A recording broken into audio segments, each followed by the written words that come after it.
Hey, welcome. And believe it or not, we're at Unit 10, and this is part one of Unit 10. And Unit 10 starts with the First World War. And today we're going to be dealing with the causes of World War I. We have a mnemonic device for remembering what the main causes of World War I were, and it is the word main, M-A-I-N. The M stands for militarism, the A for alliances, the I for imperialism, and the N for nationalism. And I'll go through each and every one of those main causes, and you can jot down what's important to remember about them.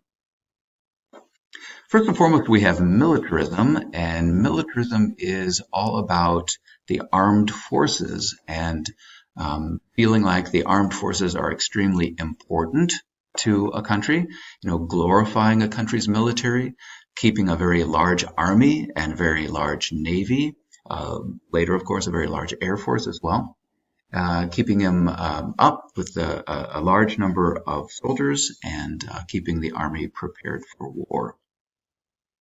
Now, coming out of the Industrial Revolution in the 1800s in Europe, you had a lot of nations which were building new kinds of artillery and guns and being able to put together uniforms and boots and all the kinds of things that you would need to have a large military. And there's a bit of an arms race really going on in Europe in the 1800s and the early 1900s.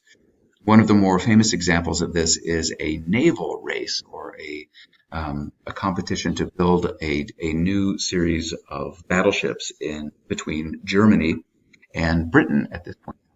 Everyone is really getting into it, trying to build the largest, or having the largest army and having a huge number of machine guns and cannon and things like that. Besides having these large militaries and feeling like they're very important, if you have a lot of soldiers in uniform and you have a lot of military officers and it's a very important part of your country, then there is quite a bit of planning for war that's going on.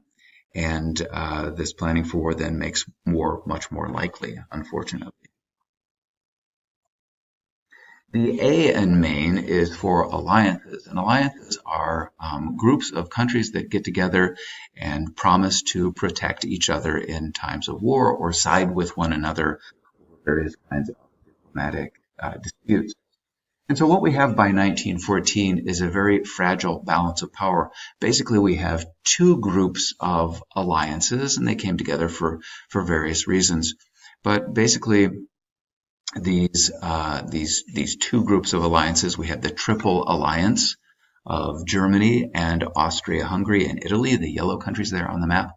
And opposing them was another alliance of the Triple Entente, which is Great Britain, or England on the map, and France and Russia. And you can imagine that these rivalries of just putting European states into two large alliances or into two different armed camps causes a lot of mistrust and a lot of tension, and different countries kind of posturing and threatening each other and then being backed up by their friends in their alliances. Of course, would be another cause of World War I. The imperialism that we just talked about in Unit 9 is another way that, or a competition that is making war more likely. European nations were competing for empires in Africa and Asia. There was a scramble or a race for Africa, if you remember that. And really all of these different parts of the world that the Europeans are scrambling to grab, it is a kind of competition. It is a kind of race, and competition, in imperialism could lead to armed conflict or armed competition. And so that's really what's going on at this point in time. Some nations are angry at other nations for, taking more territory in Africa than they might have, or getting a hold of different kinds of resources or resources in Asia. So that competition and jealousy is simply leading to aggression and the possibility of war. Finally, the N in main is for nationalism. And, we've talked about nationalism in Unit 8 and Unit 9, and it's simply pride in one's national identity and wanting one's country to be powerful and not dominated by others. You saw that happening with the Boxer Rebellion in China. You saw that happening with the Japanese when they were becoming a more modern and imperialist state. Well, most of those countries are are just one ethnic group. And so it's kind of a pride in your ethnic group, in your culture, in your language, and so on. And the ultimate goal of nationalism is having a state which is, a nation state and run by or led by somebody who is just like you, speaks the same language, has the same history, has the same culture. And so lots of different ethnic groups, ones that had an ethnic state are feeling more nationalism, but then ethnic groups that don't have a nation state would really like to have their own nation state. These are places that break away from others. You saw that happening with the creation of Greece. Greece used to be controlled by the Ottoman Empire, and the Greeks were able to break away from the Ottoman Empire. Or even the Egyptians somewhat broke away from the Ottoman Empire. You see that happening in the Balkans in particular. The Balkans are this area on the map, and a lot of these states came into existence in the 1800s and were wanting to have their own nations run by people like them. Serbia in particular is one that we'll talk about here in just a second, one in the middle. And nationalism can be a unifying force within single ethnic group countries. For example, Serbia is filled with Serbians for the most part. And so that draws them together, pulls them together. You could also have, though, a multi-ethnic state like Austria-Hungary just to the north. Austria-Hungary would have Serbians inside of it, and those Serbians living in Austria-Hungary might want to join Serbia, and not by moving there, but by moving the borders of Serbia to actually include where they're living. And so for an Austro-Hungarian Empire or a Russian Empire or an Ottoman Empire, because they have multi-ethnic states or multi-ethnic empires, that could be a force of pulling them apart instead of unifying them. The very sad trigger event that starts World War I is an assassination that happens. This happens in June of 1914. There is a Serbian nationalist group called the Black Hand.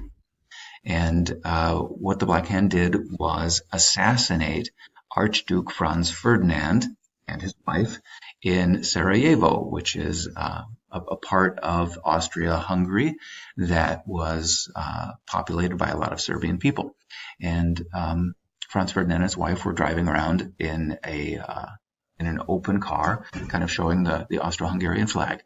And there was an attempt on their life that was unsuccessful, and then an additional attempt in which this Gavrilo Princip walked up to the car and fired a number of bullets into the car, killing both Franz Ferdinand and his wife Sophie. Franz Ferdinand's famous last words were to his wife. He says, "Sophie, Sophie, don't die. Think of the children." Both of them, though, bled to death soon thereafter.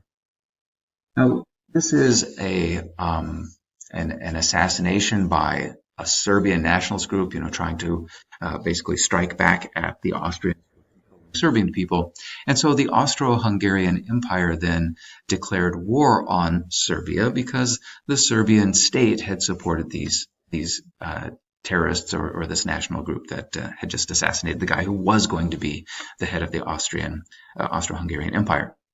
Well, once Austria declared war on Serbia, then Russia felt like it should back Serbia, and before you know it, all of these alliances were triggered.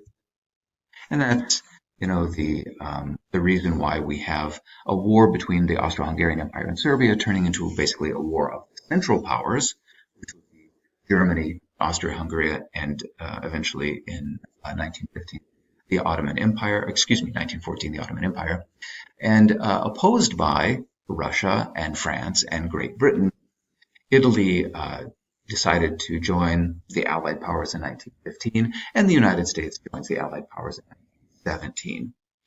So that's the fight in World War I. And then, of course, all of the colonies that the British and the French, for example, controlled, then fell in line behind the ruling powers. If you have any questions for me, please ask. Otherwise, you can go ahead and fill in your essentials and do your reading quiz, and we'll see what happens with the actual course of World War I in the next lecture. Thanks. Bye-bye.